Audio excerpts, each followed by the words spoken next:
Hi everyone, we'll get started in a few minutes. I just wanted to make sure that everything was streaming okay. So you should be able to start commenting if you'd like, and it'll appear up on the top left of the screen so everyone can see whether they're watching from YouTube or Twitch or Facebook, although my Facebook is only my personal account. So hope everyone's doing okay tonight.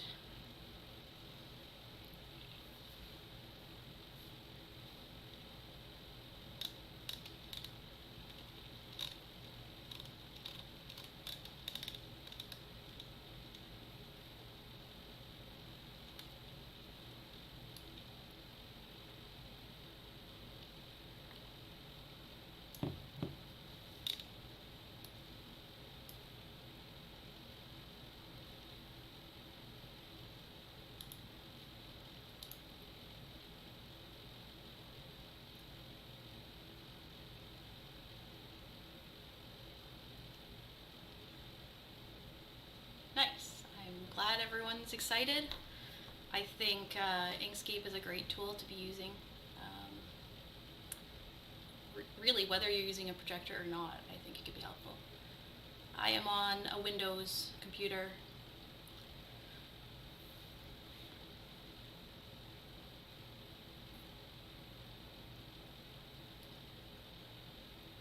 Okay, so I'm going to start recording now, and so that way cut off all my intro parts, and this will be the link will be shared to the Facebook group so everyone can see it there or on YouTube. So hi, I'm Nicole. I am in no means an Inkscape expert. Pretty much everything I've learned about Inkscape is through Marta, who is a genius in our group. There's been a few other people in the group as well who have brought really neat alternative versions of doing things to the table as well. There is a YouTube account called Logos by Nick, and he does a lot of tutorials, so he goes over everything, whereas Marta's videos really focus on stuff that's going to help us for sewing. So I have a laundry list of things that we're going to go through today. Whatever we don't tackle today due to time, I can do another stream like this if it works out well. So see what we can do. By all means, ask any questions you want as we're going through, and I'll try to answer them. I'll just kind of peek at the side of my screen here. So I am on a Windows computer. I am actually on my husband's computer because my laptop does not have upgradable RAM, so it actually was freezing really bad for my stream on Sunday. So everything has been installed new to my husband's computer as of Sunday. So I haven't changed any kind of settings in Inkscape. I literally just downloaded Inkscape, downloaded my streaming software, and I downloaded some of my sewing patterns so that I can work with them. Okay? So if you're going along at home, I hope you'll be able to see everything on the screen, either split screen, but you can watch this again later because it will be on there, and a lot of this stuff, most of this stuff is tackled in Marta's videos, okay? So in Inkscape, first of all, I'm going to import a file. So file, and you can either use import or open, but I think you want to use import because you want, if there is multiple pages of an AO, you want them all to be imported into one document. Okay, so it's on my desktop in Inkscape streams, and I'm going to open the Green Styles Green Tea projector file. Oh, shoot, sorry. Okay, I'll start again. I forgot to take my title page off. Thank you. Okay, you should be able to see it now. All right, so I am just going to go File, Import,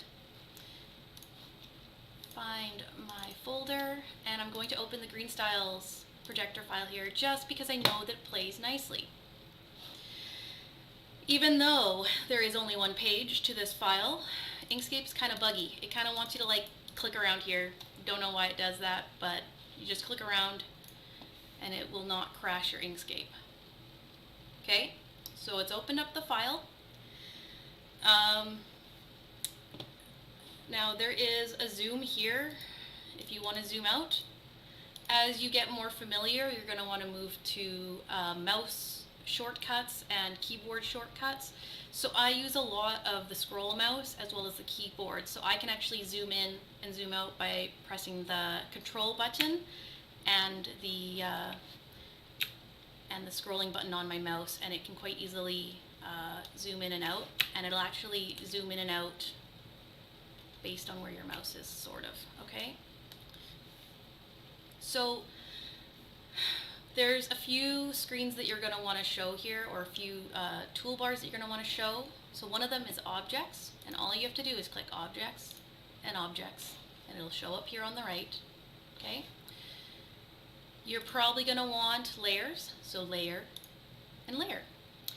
And you are probably also going to want to fill and stroke, because we're going to want to fix up the lines if they're not friendly for projecting. So if they're too narrow, if they're not dark enough, that sort of thing.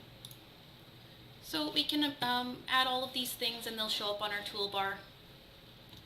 Okay, so let's see what else we want to change here. So right now it defaults to millimeters. I prefer to work in inches.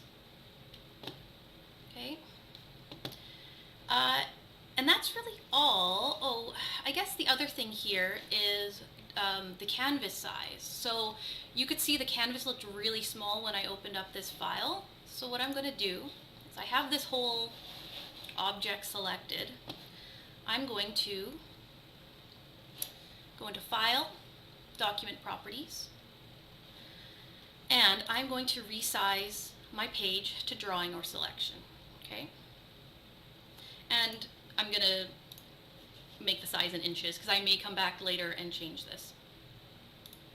So when I click that, you can't see it there because it's kind of masked by the grid, but you'll see a dark line around it, so that is your document. Okay. So, the Green Styles T pattern,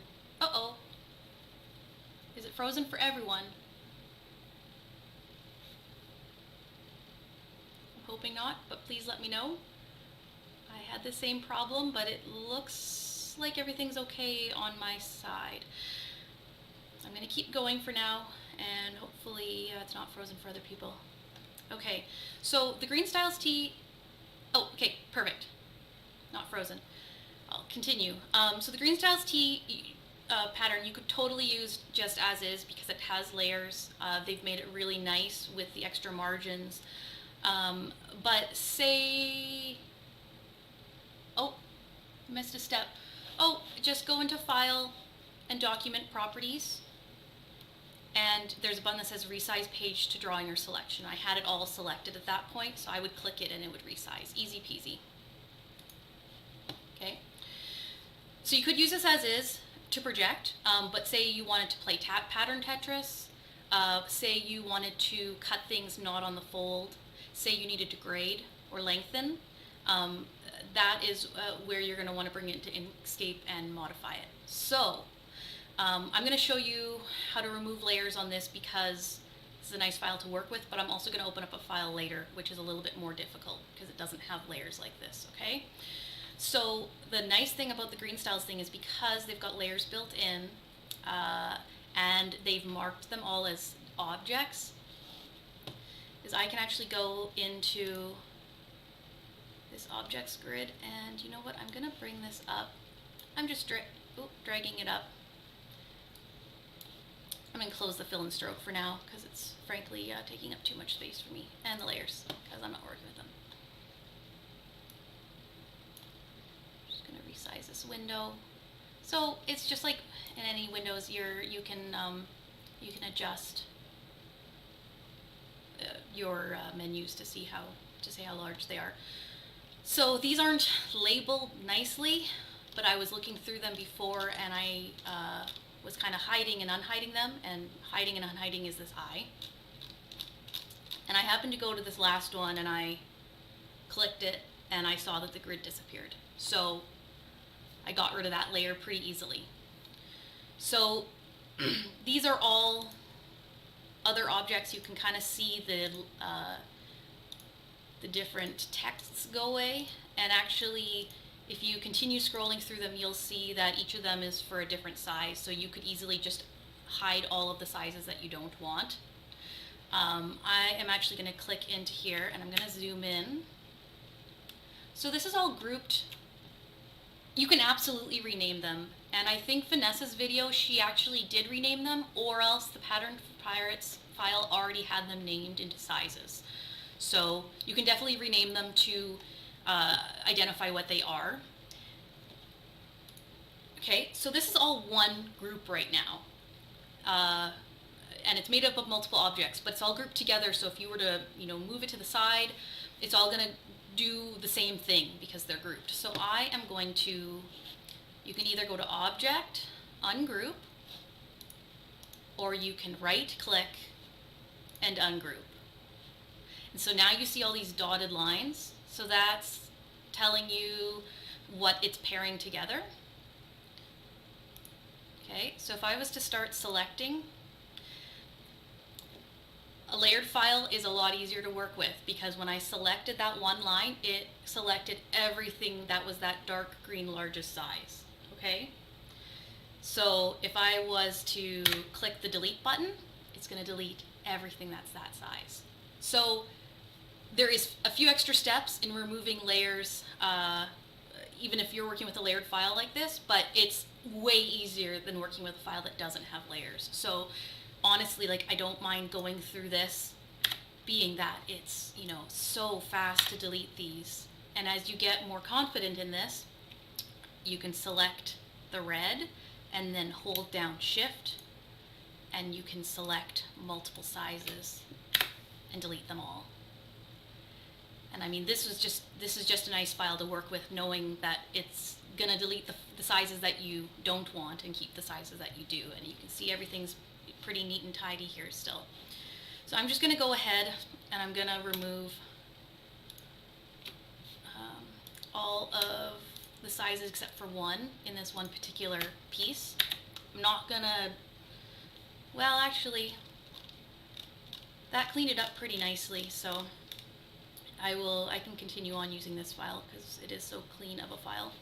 Well, you can see here, it didn't actually group the V-neck band with those other pattern pieces, so I have to go in here and Shift, select them and delete them, and I'll go through.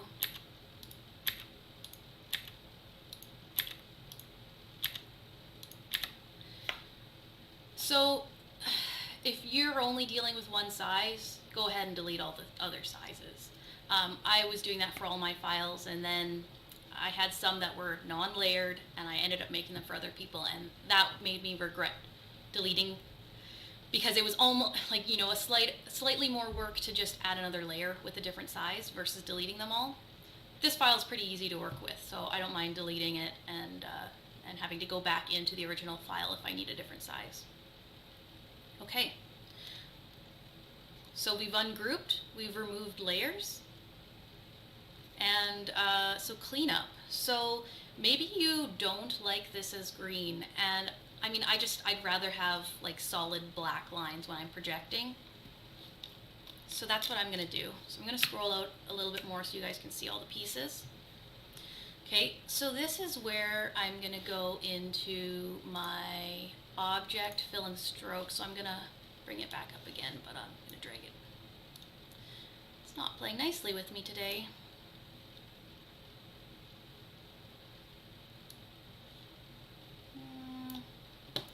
Whatever, I'll just leave it there. Okay, so I'm gonna get rid of this size chart.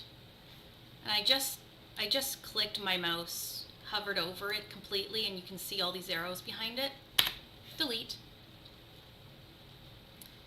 I'm gonna keep the 1 inch square here, and I might actually put it over top of this because I don't.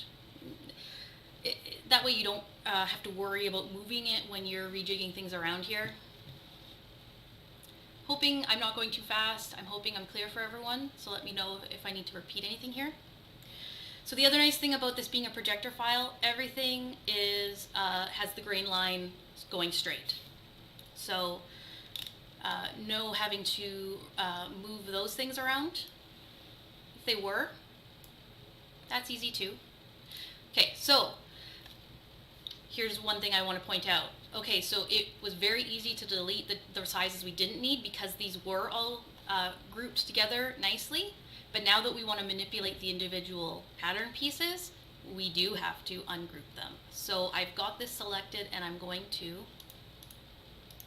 right click and ungroup. And I might have to ungroup again. Sometimes you have to do it a few times because they're, yeah, there we go. Okay, so you can see the dotted line around this one pattern piece. So that means that way I know I'm just working with this pattern piece. Oh, hold on a second here.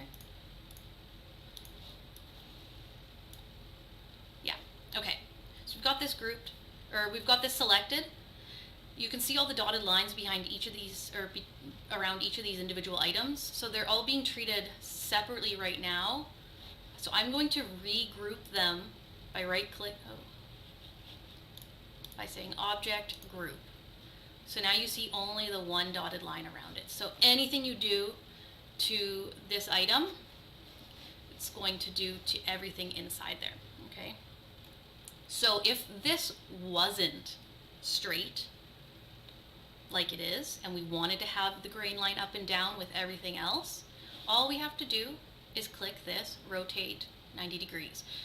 In all the patterns I've used, I've never had anything that was like a stray of 90 degrees. So either the grain lines were all aligned or one was rotated 90 degrees to try to fit it on an AO page. So you can rotate it. Okay, I'm just going to rotate it back.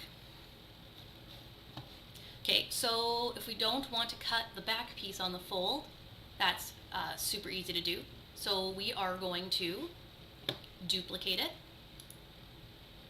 And I never remember the where they're found. Where is duplicate? No, that's the layer object. Why can't I find it in here?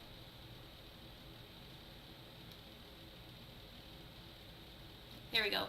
Edit, duplicate. You can't really see that it's duplicated, but it is. It kind of made the letters look shadowy. Okay, so we've duplicated it. Now I'm going to flip it horizontally. So there's this arrow button sideways. And you do kind of have to think in your head how you want it to be rotated, okay? And just drag it, and it'll actually, you see here it says cusp node to, and it has like an X over it. So it's kind of helping you match them up. If for some reason they're not quite aligned, what you can do is use your arrow keys on your keyboard to move it up and down. And you can see it moving ever so slightly there. The other thing you can do is if you look here, the X and Y coordinates are kind of telling you where they are in the canvas. So this is at 264.512. Oh, this is in millimeters again. I'm going to put it in inches. Okay, so this is at 10.414. So I could also put this, oh, I'm looking at the wrong coordinates. 5.511, 5.511, and enter. And you know that they're completely aligned now. And we probably want to group these so that when we're moving it around, perhaps to play pattern Tetris and make the pattern most economical of our fabric, you're going to want to group them so that they move together and don't get uneven. So this one's already selected. I'm going to press Shift, and I'm going to select the other one so they're both selected. And Object, Group, or right-click Group. So now if we move this, and you know if the cursor arrow like that is over, if it's showing, you can move it, so you can move around. I'm going to get rid of this logo because I don't need it here. Okay, so we would do a similar thing here. This is also being cut on the fold. So we would duplicate it. So you can see here, you've got your keyboard shortcuts, you've got your right click. Holding shift doesn't seem to work for you. Are you on a Mac? I'm wondering if there's different... and you do have to make sure that the arrow button is showing, not just the cursor, like not just the white cursor, but those two arrows that point up and down. Oh, cool, you got it working, good job. Okay, so this would also be duplicated and mirrored, thus unfolding it. So, did I already duplicate it? No, I didn't. Control Z, your best friend, otherwise known as undo. You will definitely start to use Control Z, because I end up doing that a lot when I'm working with these. If you were playing pattern Tetris, would you change your canvas to the fabric width? Absolutely. Yeah, and I was going to get into that too. Okay, so now that we've kind of got these going here, I will change our canvas size. So, you know, this is for a knit fabric. Typically we're working with 60-inch wide, or we'll be conservative and say it's 58 inches just in case there's some selvage there. Document properties. I've already got my units in inches. Well, it wasn't that far off. 58 inches wide, and I'm just gonna leave it at like 72 inches high for now. We can always change it after. Nope, what did it do?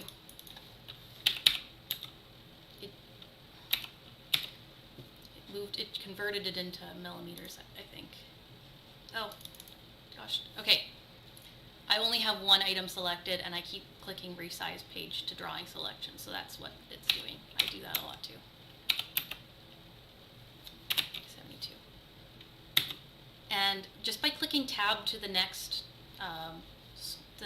box, that's gonna make it do the thing you want it to do. So it kind of moved my canvas over a bit, but this is kind of showing you how much width you have to work with. So maybe we move this almost all the way to the bottom. I would probably align these neck bands at the bottom, just because they're so long and you want to make sure you have enough width for them. Okay, so I'm just removing all these extra sizes just so that we can do kind of like a full example. I missed the part after you duplicated. How do you allow for seam allowance? This pattern does have seam allowance in it already. It was being cut on the fold, which is why I didn't have to add seam allowance to the edge. I'm just going to go back to my chat windows. Prefer to cut my rectangular pieces with a quilting ruler and not use a pattern piece, since it gives... Absolutely. Yeah, you can do that. That's totally fine. You may want to account for it here, so that if you are playing pattern Tetris and making sure you have the right amount of fabric for a pattern, you'd want to maybe do that. But it will save you time by not having to manipulate a pattern piece if you're just going to cut it with your quilting ruler anyways. Okay, cool. Everyone's questions are answered, so I'm going to keep manipulating this file. So was this not cut on the fold? I don't see a fold line, so I'm just going to, oops, Control Z. There are some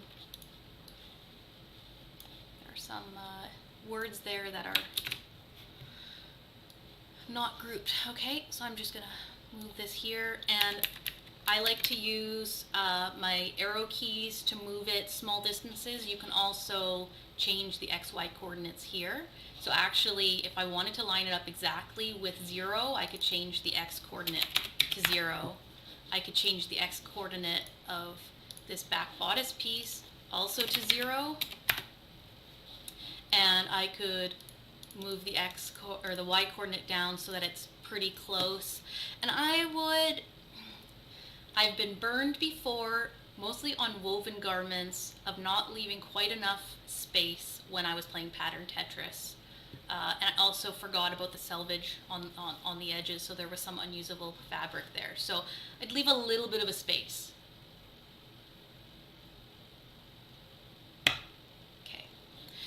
But yeah, I'm putting them pretty tight. And in my experience, I've been successful at having even more space than what is, than what you think you're going to get. So leave a little bit of space. But keep in mind, like, this is quite small on the screen. So as you zoom in, like, I have bad perception, but I think, like, this is about an inch. So you've actually got, like, this amount of space. So when I'm actually cutting, I often go, like, right up to the edge of the other thing I cut. Because you are cutting one piece at a time, so you can really just give her.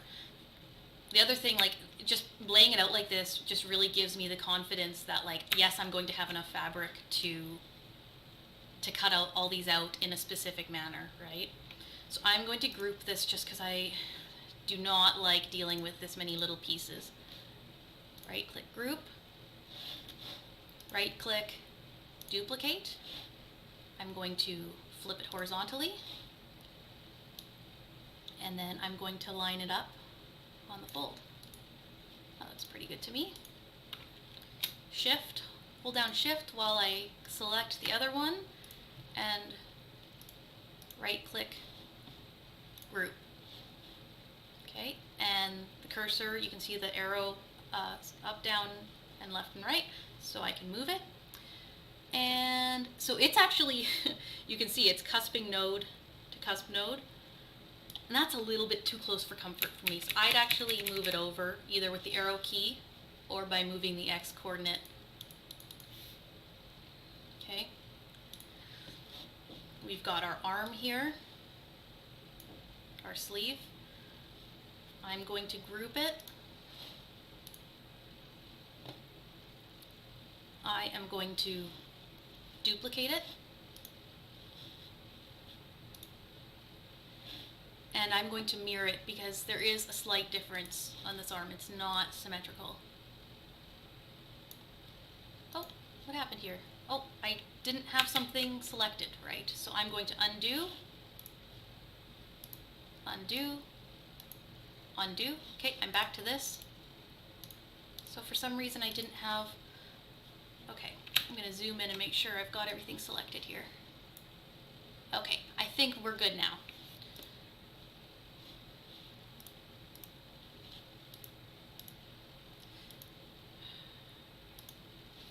And it's really finicky, like it really wants that up and down, that cross cursor to be showing before you right click it. So you end up using the keyboard shortcuts more and more as you're working on it. So like I just want to say Control G, which is the shortcut for it.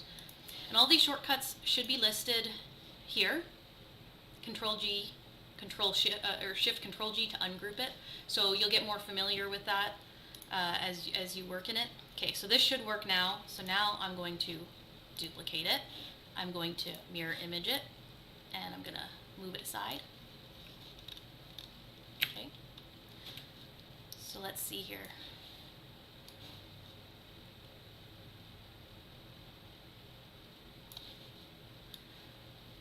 Let's see how we can squeeze this in. And as you work with these more and more, as you do more pattern Tetris, you realize like how you can most efficiently use your fabric. So like trying to alternate between ones that go narrow at the bottom versus wide at the bottom. If this fabric was non-directional, you definitely could rotate 180 and do it that way. I definitely did that on Christmas fabric that did not have to be all facing the right direction, and that made it so much more efficient. So you can definitely do that. But yeah, just keep that in mind with what fabric you're going to be using. The nice thing about this is that we're going to save it. Ooh, we should do that. We can save it and we can go back to it and modify it another time if we're now, if we were using a non-directional fabric and now we are using a directional fabric, totally possible. So I am going to save it. I should have saved it earlier. Okay, I'm going to save it in here. I'm going to save it as green tea, and I don't even know what size this is, XX small. And I'm going to save it as an SVG, and this is like a working file for Inkscape. So that means you'll be able to go into this and easily modify it if you need to in the future. So I'm going to save it. I really should have saved that earlier because I've definitely had it freeze on me and like had to redo it. It does save a recovery file, but if it froze and you were in the middle of something, it may not have saved that particular step. Okay. Well, I mean, really, if I was doing a scoop neck here without the V-neck, I don't even need this pattern piece, so I might just delete it at this point. Move everything from that top corner. Okay, so we've been able to squeeze this on a pretty small piece of fabric, so that's pretty impressive. So cut one of here, cut one of this, and cut this mirrored. So that looks right. So here you can change the canvas, document properties, yeah. And now you can say resize page to drawing and just see what it does. So we're at just shy of 58 inches wide, so perfect, that'll fit on our fabric. And you can see here that we're at 29.2 inches wide. So yeah, this will fit on a yard, less than a yard, or a meter of fabric. So I don't know what this pattern calls for. It probably calls for a little bit more in case you're making a larger size. This is really great because if you knew what you wanted to make before you were like to order fabric, you could order just enough for what you need, or you know, maybe a little bit extra. But it really allows you to be conservative with your fabric buying if you want to. So at this point, what you might want to do is get your file ready for projecting. So I'm going to add a margin, and I do 5 inches on each side, and I just add it in here, top, left, right, bottom, and it should do the changes. Sometimes it's a little bit finicky, but since we're resizing it to the drawing or selection anyways, I can just click that and it'll process. Oh, what happened here? 5, 5, 5. Okay, there we go. As we go through, close that, you can see it's added a bunch of space on any side. So another thing, another option here is, like, sometimes I get confused when I'm then opening this file and I'm like, oh, is this going to fit on my fabric? What Marta has done in one of her recent videos is she's actually created a rectangle that is like clear on the inside, and the rectangle is the size of her fabric. So this way you can add a margin around the size of your fabric. It's a little bit more clear cut that way, because then you're not having to like resize the canvas a whole bunch. So you could create a rectangle. I'm just gonna make it this large right now and go into fill and stroke, and we actually want no fill. We do want an outline, right? I think it's got an outline. Stroke paint, that's what we want.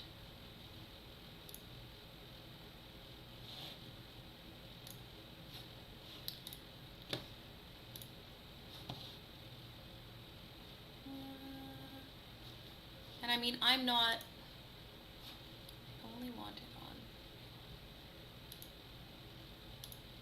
nope, no fill. I do want, well, you can see the outline anyways. Are you able to move the window a little bit? Oh no. Huh. Same, the chat box is hiding some of what you're doing. Okay. On the left-hand side or on the right-hand side? Sorry about that. I wasn't aware that YouTube did it on a different side. I can definitely, you'll see a bit of my husband's desktop, so I apologize.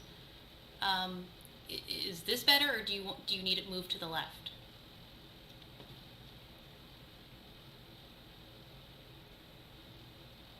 Left, okay.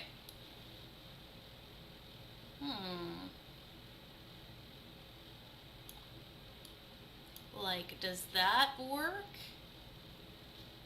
I'm hoping. Just the pop-up windows, when you save and stuff. Oh, okay. Huh. Is it better now? I can't tell. I'm just trying to move this over because this menu is so large. Okay, I can't move it too far left because, okay, this is good now? Okay, perfect. Okay, anyways, going back to this rectangle, and I didn't really explain all of this stuff. This arrow is just for selecting stuff. That pop-up isn't out right now. I don't know what you mean by pop-up isn't out.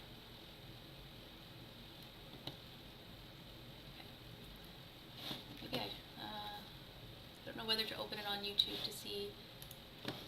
Yeah, let's open it. Just want to see what you guys are what you guys are seeing. Okay.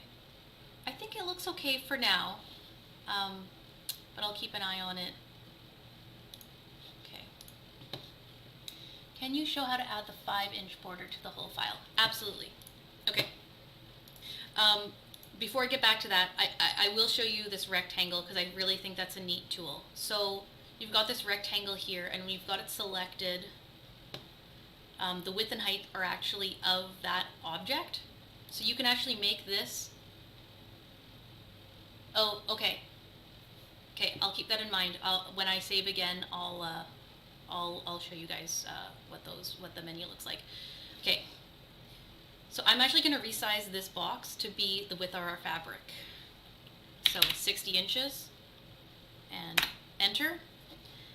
And if we knew we were going to buy a yard of fabric, we might put in 36 inches height.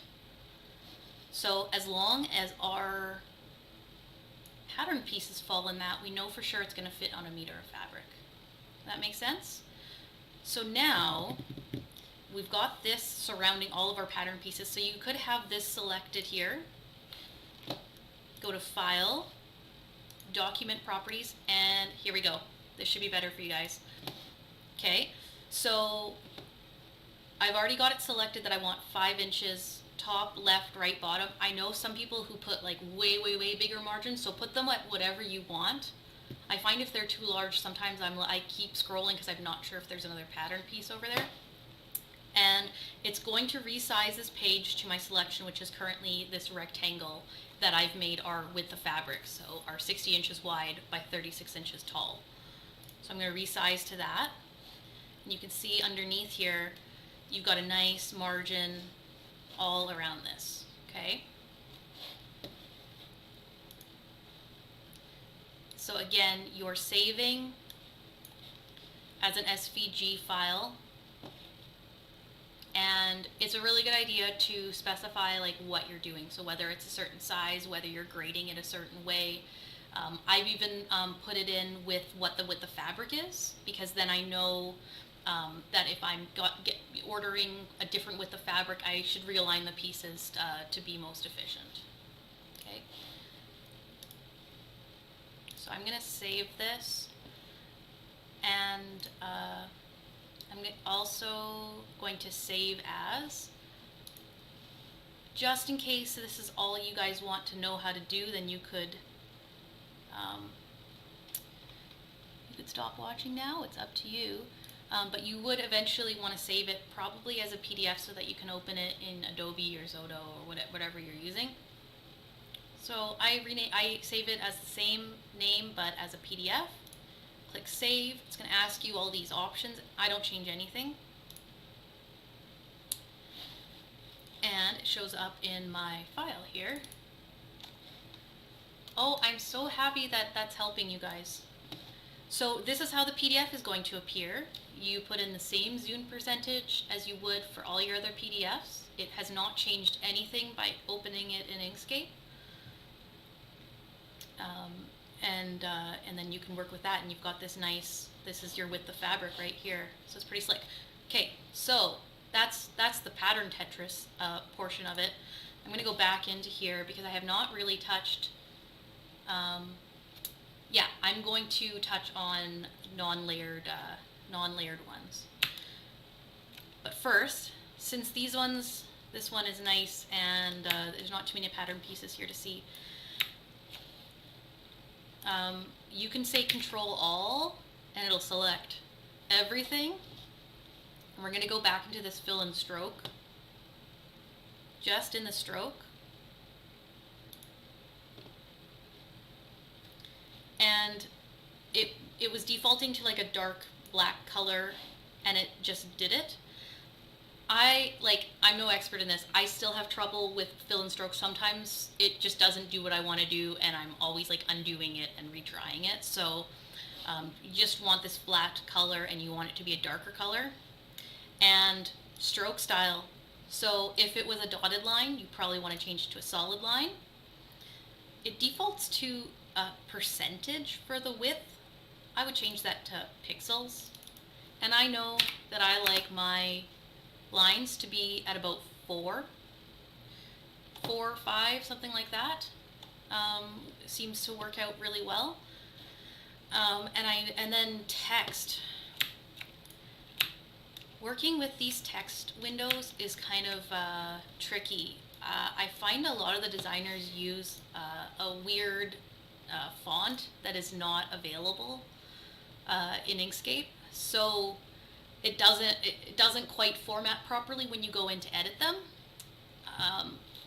For me to edit the text in these, because I should have done it earlier. I should have done it before I unfolded things and when we were dealing with less pattern pieces. At this point, I'd have to ungroup. I probably have to ungroup again. Okay, so now you can see that there's the dotted lines around the text. So if you go into the text, the edit text, you can select this. You can see this like error sign. So it's that this font family doesn't exist in Inkscape. So you could just change it to Arial, which is pretty standard. Change the size. I find that the spacing always is wonky here. If you really need the text, it's easy enough to just add a brand new window here. Change it to the size of font or size of text you want, and back cut 1.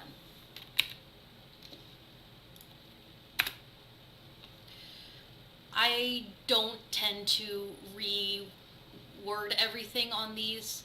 Most of my patterns are fairly simple. On the more complicated ones, I've actually zoomed out while I'm looking at the PDF, taken a screen capture of it, and so that I have it on my main monitor while I'm projecting. And when you take a screen capture, there's like a highlight tool, and so you can highlight as you're going, as you're cutting. Like I did a coat that had like 30 plus pieces this fall, and I would have screwed up something had I not been like checking off as I went through the pieces. But I didn't rename them in the file because just too much work for that. That was probably about 10 hours of delayering. Okay, so we've dealt with importing into Inkscape. We've ungrouped and removed layers, but I'm going to show you a trickier file to remove layers in. We've done some cleanup, made the text larger, the lines bolder. Someone was asking about landmarks. I don't tend to put landmarks in my file, but if you wanted to, you definitely could.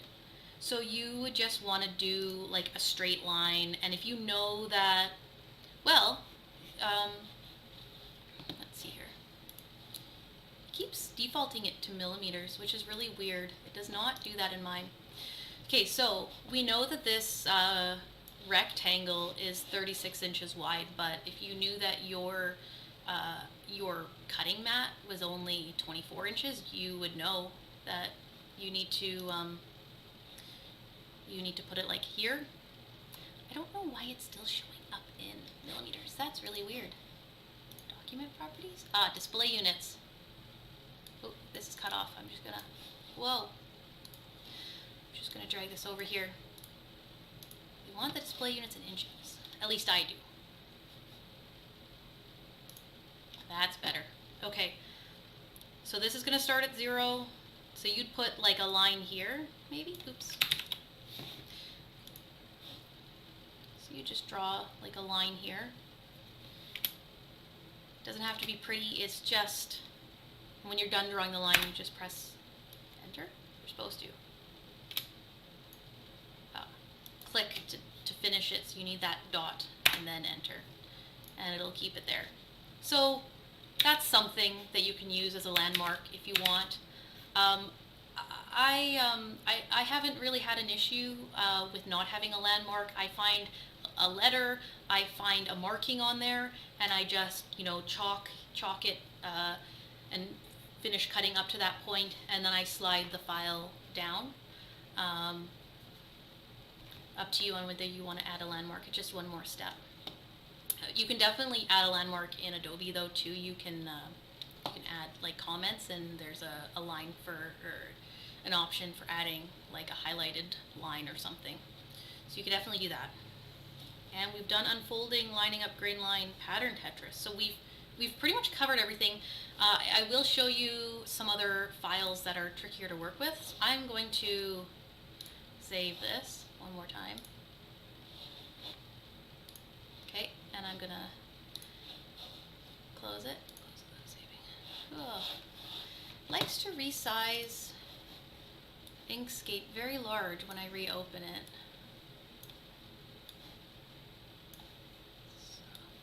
Doesn't help that my husband has this like gigantic screen that is like the size of like 4 of my regular monitors. He's a gamer, so but I do appreciate him helping me set up this. Okay. Oh, and it's a little bit long here. So I'm hoping you guys are getting a little bit more comfortable with using the tools here. The majority of time I'm literally like ungrouping, duplicating, mirroring, making the lines bolder, and then pattern tetrising. Like that's all I'm doing. If you are doing a lot of grading, there's a little bit more work involved in that. And let's see, we're almost at an hour now. I don't think we're going to cover grading in this one. I am looking into how to do an FBA. I've never had to do one myself, but I may actually have to do one for a friend soon. So actually this would be a perfect example of like I should learn how to do it. There's a couple different ways how to do an FBA, especially when you're dealing with knits. So I might try to figure out how to do the more complicated one just so that I can show you guys. But yeah, that's a lot of learning, and I'm in the middle of a product test or pattern test right now. So we'll see if time allows. Otherwise, we can definitely look at grading. Okay, so I'm going to import a different file. Thread theory. Oh, here we go. I'm going to open this grain line. No, that one's already done. I'll use that for another one. Thread theory quadrupants. Okay. So these are jeans for my husband. And again, you have to kind of like click here, even though it's only one page. It's kind of weird.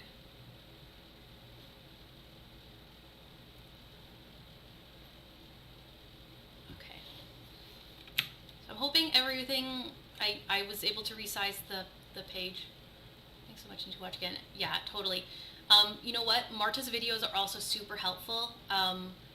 I know she doesn't talk along with how what she's showing you, but once you get some practice in Inkscape and you're more familiar with the tools that she's using, all the different tools that they have available, that shouldn't matter so much, and she has a lot of valuable information in them. So I would highly recommend going to see some of Marta's videos because she goes into way more detail. She shows color blocking. She shows rotating things that aren't at 90 degrees. Okay, so, oops, I'm in the wrong tool here. So I want to get back to the select tool. So, probably want to, it's just nice working with a canvas that is the right size. So I'm going to resize my page to my selection, which is the whole pattern. Okay. And so yeah, you can see everything selected right now. Right click, ungroup. And so you can start to see these dotted lines telling you that it's started to ungroup things. But you can see here, this line extends all the way down, so it is encompassing other pieces in it. So where can we find hers? Marta is very active, or she was until very recently super active in the Projectors for Sewing group. So if you search her name, she has posted a lot of them in the group. I think there's a link in the top tips for projecting as well. And I can add a link to her channel when I post this. Okay, so you can see here, like, there's more than one pattern piece grouped in with this pocket bag. So we're gonna want to ungroup again and ungroup again, and finally we just have this pocket bag showing. It's got a weird like break in it. I don't really know why they designed it that way.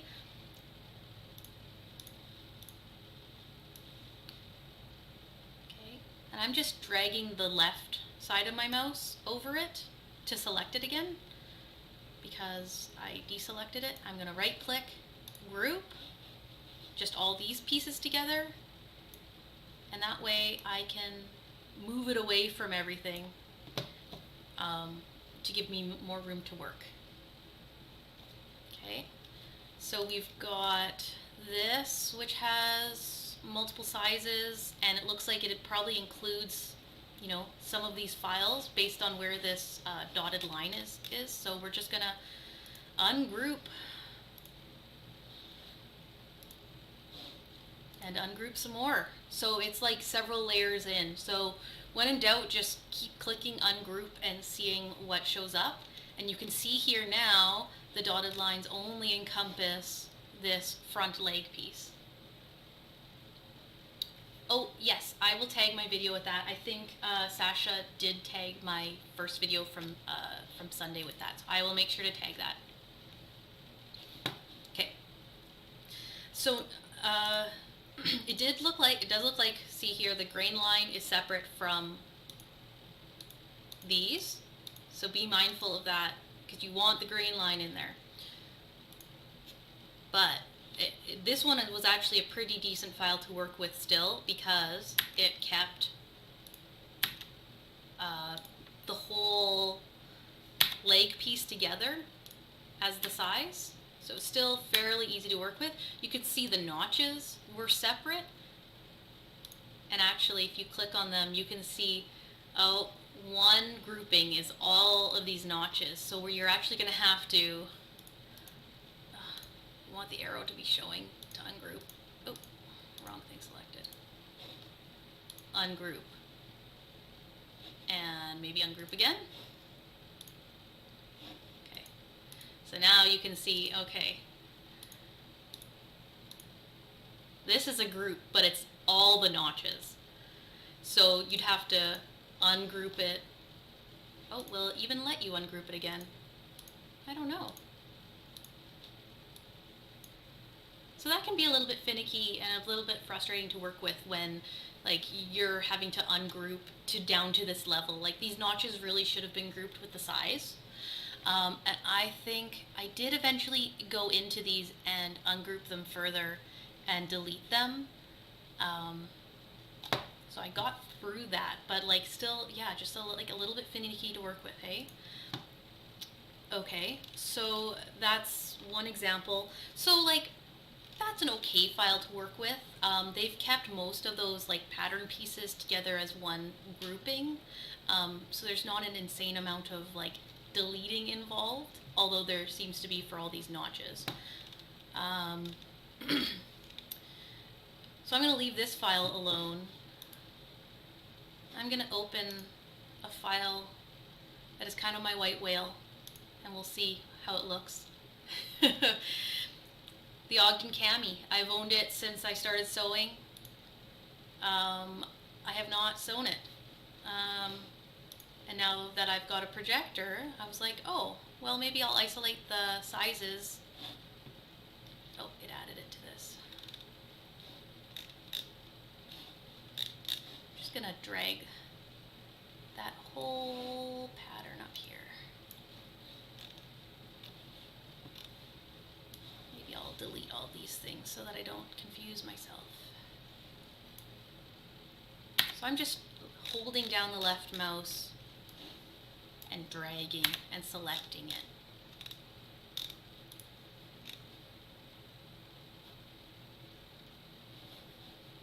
Okay. And maybe I'll resize my page to this new drawing. Okay. Oh, and it's adding those margins in for me, so that's nice.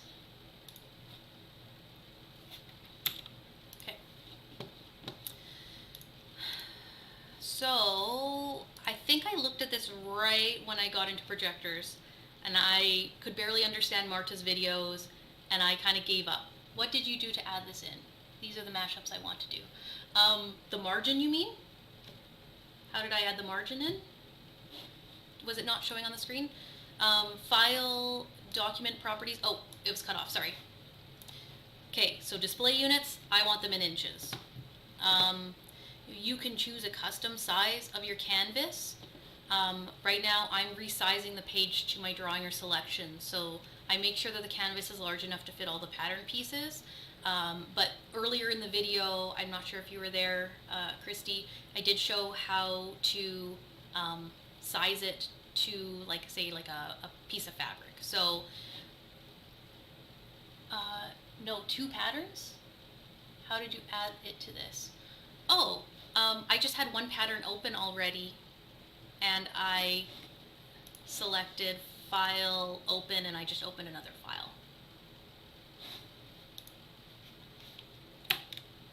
Okay, so this is all one piece. I'm curious. I didn't actually take a look at this before I did this live, so we'll see how it looks. And yeah, I was just not interested in trying to cut out, like, trace this, because these lines are so delicate. So they've got some weird groupings here where, like, what is this? Sometimes I just move things and, well, okay, so there were some notches there I think that I needed.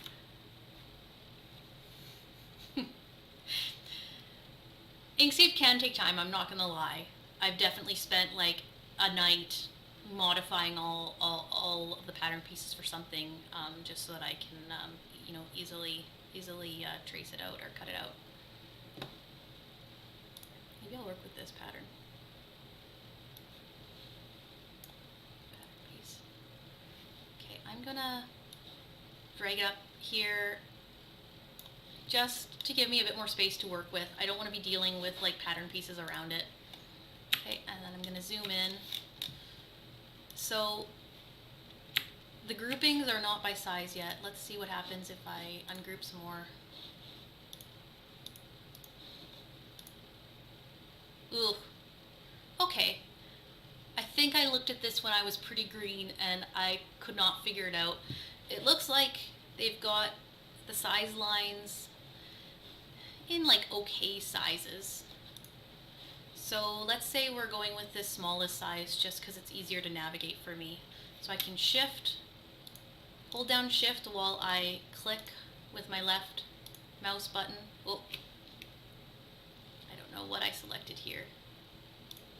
Go back to the beginning. So you can see I'm not deleting this whole line or this whole size. I'm deleting like part of it. But I've definitely encountered a lot of patterns that are like that.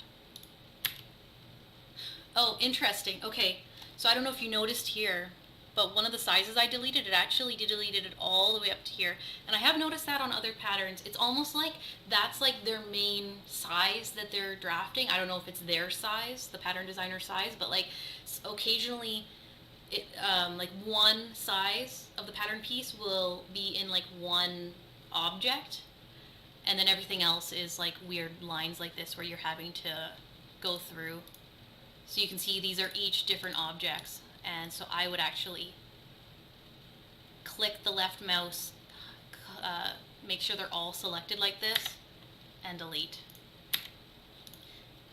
And you can kind of do that here, although it only caught the ones that are like just here. These ones actually continue on through there, and when you click over and try to encompass something, it needs to be like in that area for it to actually select it. So you can see here a bit more work involved, and this is exactly how my 30 plus piece coat went. It was pieces like this and a lot of pieces that overlapped, and you were challenged to figure out which line was which, because you know here which line is what, so you might end up undoing and redoing a few different things just to make sure you're selecting the right line. This is by no means an encompassing of what you might experience. I know Marta has dealt with a lot that don't even have like any semblance of a line, like each little dotted line is an individual object, which is very hard to manipulate. Yeah, there's the whole gamut. I know some of the older Jolly patterns are like scanned to PDF, so they don't have layers and they don't have, they're not vector drawn, like they scanned in their patterns after they were printed kind of thing. So you know, there's a whole gamut of the patterns that you might encounter, but this is just to give you an idea of a few of them that you might encounter along the way, and most of them, you know, you'll find a workaround with them. So I think that's where I'm going to leave it for tonight, but I'm happy to stick around here if anyone has any questions and wants me to show them something again, or go through anything related to like the pattern Tetris type stuff. I am going to leave grading, and I'm going to attempt an FBA. I'm thinking probably next week. I need some time to figure out how to do an FBA first, and then how to put it in a Inkscape. Can you explain the benefit of deleting size as opposed to using the show hide? Is it primarily for pattern Tetris? So you can definitely show hide, but in something like this where, how do I word this properly? I'm sewing mostly for me. I'm a particular size. You know, the chances of me using an extra small for me or my sisters is pretty slim. So I might just delete that because I know I'm not ever going to use it. In some patterns, what I've done is I didn't even talk about layers, so I could talk about that. I'm going to close this fill stroke. Layers, to have them show. This is all in one layer, even though the file that you would open otherwise in PDF form does have layers. Inkscape doesn't pull all the individual layers. So if you knew that you might make something in an XL and you know you're going to make something in a medium, you might want to make sure you keep those sizes, but move them in separate layers so that you can save one as a PDF with size medium and one as a size XL in a PDF. If you're working with a file that has nice objects like the green tea, you may show or hide objects, and that might make it easier. That said, if you're going to play pattern Tetris, it's going to be weird with it. It's basically going to, like, you're not sure if you're going to be overlapping objects, and it might confuse things. So if you weren't going to do pattern Tetris, you could absolutely hide or unhide objects, and that's what you could do. if I'm gonna open it in Inkscape, I'm gonna do pattern Tetris. Let me tell you. So I just deal. I mainly do other layers if I'm gonna keep more than one size in versus hide the object. Does that make sense? That was a really long worded answer. To do an extra layer here, you right click, move to layer. Well, I don't have a new layer created.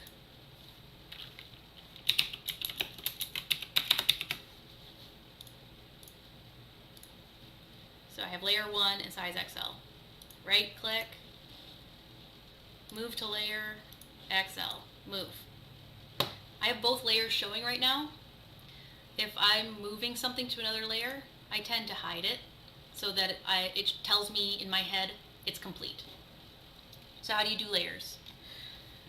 So show layers, so layers, it'll come up here in your toolbar. Everything is defaulted to layer 1, so you'd want to add layers, and you could really, like, especially if you sew to sell, for example, you could move every layer or every size to a different layer. This would be especially easy if you were dealing with something like the Green Styles tee, where every size is a different object, because then you could just click everything, say move this to layer large, and then you could do pattern Tetris with that size. Like basically do pattern Tetris with each size that you're making. And I've definitely done that for the joggers pattern that I use. I have pattern Tetris done for a size 6, and I have a pattern Tetris done for a size 8, and I have a pattern Tetris done for like a men's size 40. So that's what I do. I would do a different layer for each different size. That said, the canvas is going to be the same size for every one of your layers. So that's where you would perhaps want to make,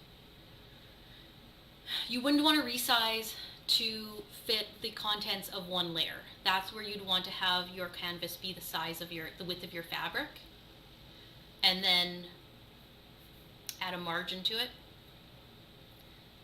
The rectangle that I mentioned earlier would also come in handy, and you could include a rectangle on each of your layers, just to like, tell you in your head how big of a fabric piece you'll need for each size. I hope that makes sense. I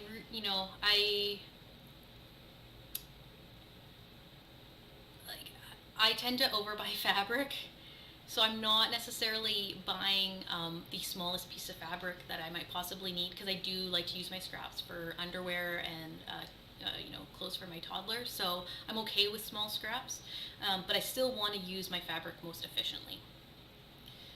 So I've definitely done one Inkscape file, and I should have pulled this down.